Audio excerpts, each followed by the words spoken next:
Hey guys, Tennessee Yankee, welcome back to the channel.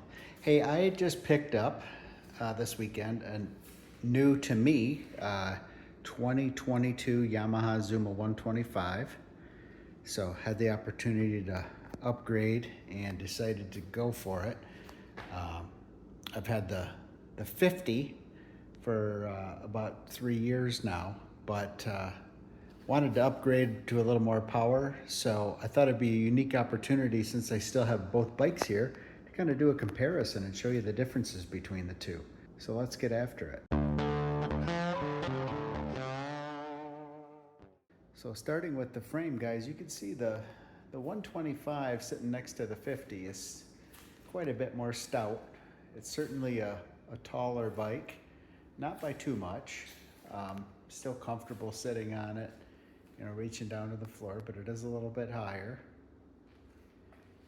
We got bigger tires for sure on the 125 versus the 50. Pretty much it's a, it's a scaled up version, and everything's just a little bit bigger on it, but where it really excels is in the power department. So the 50 here, it's real comfortable around, 30, 35 miles an hour. I've buried the needle before, had it up to 50, going down a hill, but climbing a steep hill, which I have a lot of around here, I'm more in the 10-mile-an-hour range. Just gave this its first ride yesterday, and I was able to zoom up the hills, easily 30 to 35 miles an hour. So that was pretty nice. And I haven't had this at a top speed yet, but pretty sure this would about hit 60 if you tried. Seat-wise, the seat is about 2 inches longer on the 125 than it is on the 50. It seemed a little bit more comfortable to me, although the seats themselves are not the most comfortable. They both still have this cool little flip-up storage feature with the key. So you flip that back and then lifts up here. So I already got this loaded up with a few bungees and the dog's life vest and some shop towels and other things. So just snaps back down. So I believe I know you can at least put a full face helmet in here. You could probably put some half face helmets in here. Same thing on the Zuma.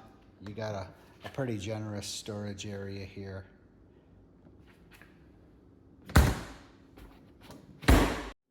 Luggage space between the two, not much different really. You got this little area here, but then it extends over into the passenger grab bar, so you could also, hook stuff on there. So if that's the case, this gives you a little better area for that. Whereas this is more of a defined rack, a little bit higher up, and it's off the seat more. The 125 does give you all this storage space up front here that you don't have as an option on the 50.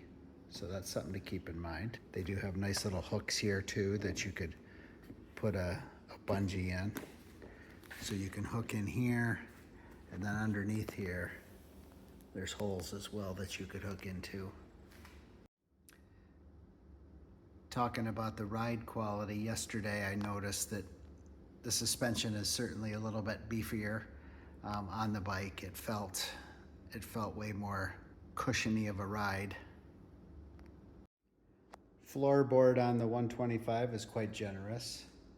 So I do like how the whole thing is flat, whereas on the 50, not that it hurt anything, but you have the fuel door there in the middle. So just, you don't have that full flat surface like you do on the 125.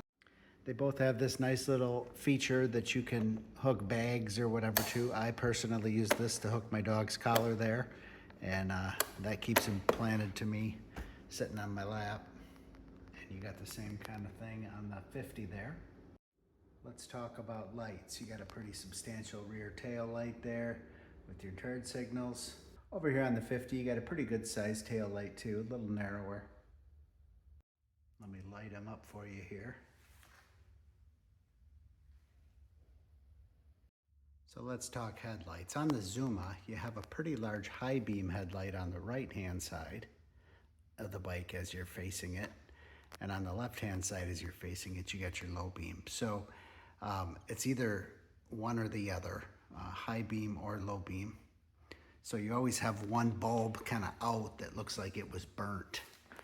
On the 50, you got a high beam and a low beam as well, but I have the setup on here where I rigged it so they both run at the same time. So at least it looks like you got both lights going, and I think that helps to illuminate things. I think they have a similar kit for this, but I don't know if I'll mess with it. I probably drive at night about 2% of the time. For your brakes on the Zuma, you got front disc brakes on the 125, pretty large. You go over here to the 50, you can see the kind of the comparison there. There is, on the 50, there's a drum brake on the back. The 125 has dual disc brakes, front and back.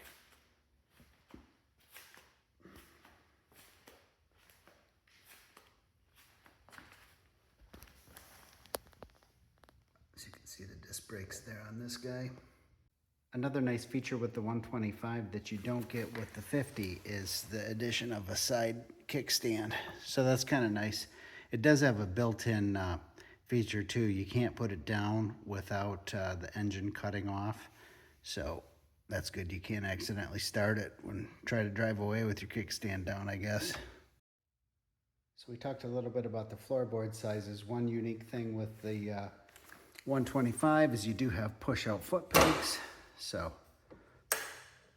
those are kind of a nice feature. And on the 50, your passenger has this area here that's just built into the floorboard for their rear peg. One thing I was surprised about, and you guys, if you have these scooters, may notice, but this is actually the Zuma 125 mirror, and this is the Zuma 50 mirror. And I don't like these 125 mirrors, so I swapped them out. And I put my 50 mirrors on the 125, and I think that's a much nicer look, and it gives me a much better field of vision, I feel like, than the round mirrors. So I was happy to swap those out. One thing that is broken on this one I got, I guess this bike spilled one time into off some slippery grass or something, and this broke off. So I have a new left-hand brake handle on order. So this is the fuel fill on the 50 on the floorboard. On the 125, you get your fuel fill right up here, which I think is a pretty convenient spot. Some people don't like it. I know before, on a few years ago model, it was right here in the seat, which I wouldn't like at all because it seems like that'd be even easier to spill there. So this is kind of nice. And what I really like about this is the flip top. So you stick the key in there and it just flips right back.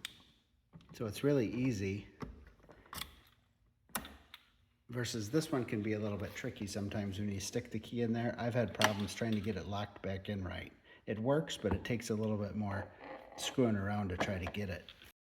Over here on the 50, you got a similar style key with the security feature built in.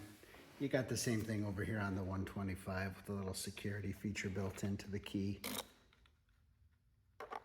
And how that works is, over here you just press this little button, and then that closes off the key entrance. And then on the back of the key, you have this little shape here. So you stick that in, twist it, and that opens it back. So let me show the instrument panel here on the 50. You just pretty much got a analog instrument panel. Now keep in mind, this is a 2018. The 125 to my right is a 2022. So I don't even believe the 50 is made anymore. In fact, I think 2018 was the last year for the 50, but correct me if I'm wrong in the description.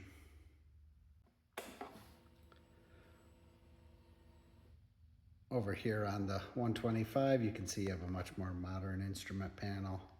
You got trip. There's actually an oil reset light. You got a clock, check engine light. So a few more things. You got your high beam display over here.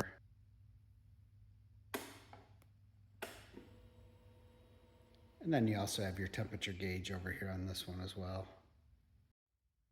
Even the horn's a little bit muted over here. Let's try this guy.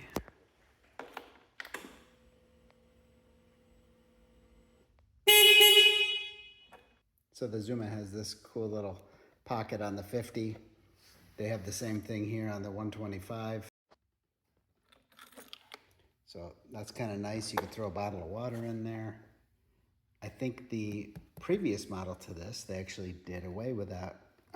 So that's why I like this 2022 and on model, because they have the fuel here, they have this here, and I think before, like I said, the fuel was here, and I don't think this even existed, so it's nice to have that back. Looking at the front of the two bikes here, you can see there's a little running lamp here on this one that doesn't exist on the 50, so I think that's always on, in addition to either your high beam or your low beam. Looking at the back of the machines, the airbox is certainly much larger on the 125 there, right above the drive belt. And over here, you got your drive belt and your little airbox right there. On the 125, you do have adjustable rear shocks here with a few different settings. So, in fact, I believe I saw in the manual, the tool, I think, is, if you're looking for it, yep, there's the tool right there under the seat to adjust the shocks. These guys are both liquid cooled. There's the fins on the 50. We come over here, much larger area with the fins on the 125. Another thing I learned about the 125 is it does have a integrated braking. I may not be saying that right, but basically the front brake is independent, but the rear brake applies a little bit of front brake and rear brake at the same time. One thing that's kind of neat on these bikes is a lot of the maintenance functions are pretty much in the same place on both the bikes. So kind of neat here. Here's your oil fill on the 50. And you go over here and it's pretty much in the same place on the 125.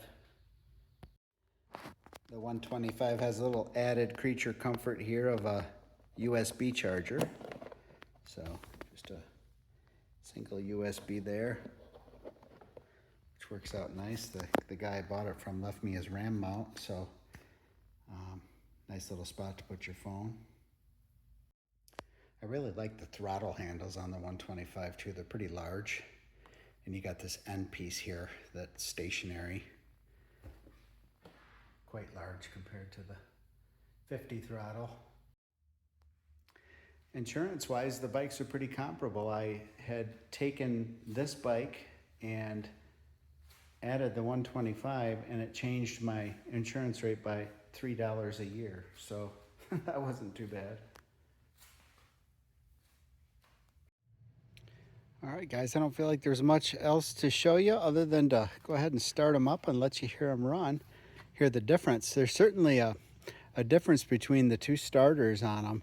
In fact, when I first started this Zuma, when I was test driving it, I didn't even know the thing had started. It's so quiet.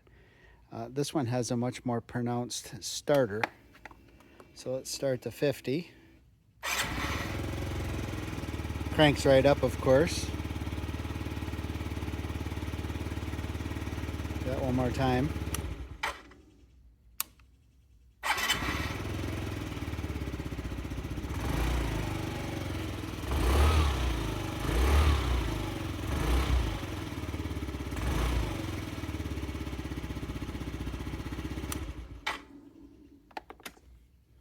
Let's go over to the 125.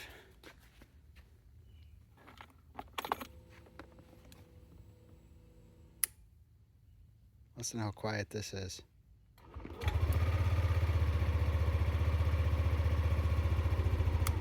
It's almost indiscernible when it's starting up. And of course, once it's running, it's louder, but it's so quiet of a start.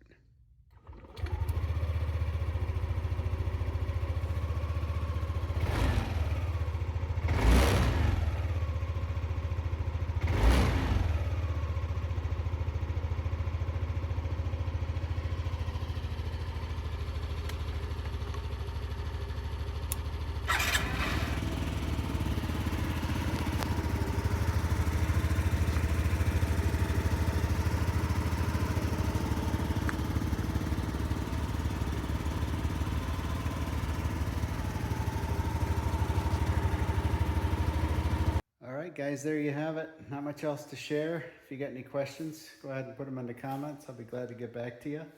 But yeah, this 2018 is for sale. I'll probably be doing a little maintenance here and there on the Zuma that I'll take some videos of. But I appreciate you tuning in. If this is helpful, go ahead and hit that like button, subscribe, share, and we'll see you on the next one. Hey guys, Tennessee Yankee. Thanks for watching. If you found this content helpful, go ahead and hit that subscribe button on your right. I have other content linked for you on the left side. Otherwise, we'll see you next time. Thanks again for watching.